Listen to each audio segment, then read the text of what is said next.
biyyateenya Oromiyaa keessatti ilmi namaa sihrii fi falfalaan jiruu walirratti balleessaa jira.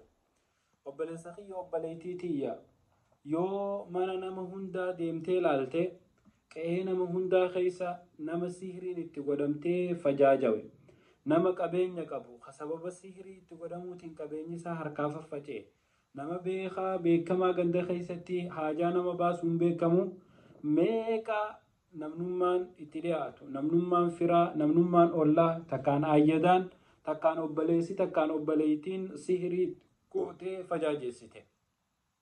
Dubbiin sihrii wali godhuutun biyya teenya keessatti akka malee hammaattee jirti. Sheekonni sihrii irraan dubbatan darasaan feesbuuka kana gubbaa da'waa gootu tasilaa biyyaa ummata ifii lafatti quban qaban feesbuuka kanarraa iyyuu malee ummata da'waan godhan warra sihrii godhu bakka isaan galan, bakka isaan qubatan, bakka isaan jiraatan eenyu akka wal guurratee itti deemu ni beekan, duran dhaabbatan, hin buqqisan, dhiibbaa irratti hin godhan. Abaluu takka barasii sihrii godha namni darasaa khutbaa godhu ka da'waa biyya keessaa godhu taa'ee sii hima. Obboleeyyan kiyya yoo akkanatti kabadii walitti dhiisnu taate biyyatu bada, dhalootaatu bada jechuudha. Jaartiin xiqqoo jaarsatti aarraan haate intala sihrii gootu, intala falfala bira gootu, sheeka tokko waa laala, sheeka tokko waa namaa godha, dhab numa dheeyti isiinisif balleessite faamilii sanillee balleessite jechuudha. Xiqqoo jaartiin jaarsaan narra fuudhuu deemaa yoo shakkite utaalte jaarsa dhamaastee hiitee mana kaayuuf jecha dhab dheeyteetuma sihriitti gooti.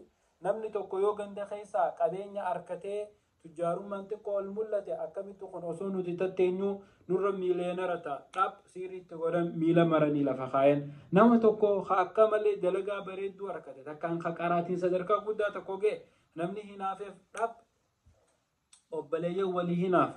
Kan miraaza abbaatirra wal lolu dur zamana dur mancaan marrimaan wal baasuu ture Harargeetti.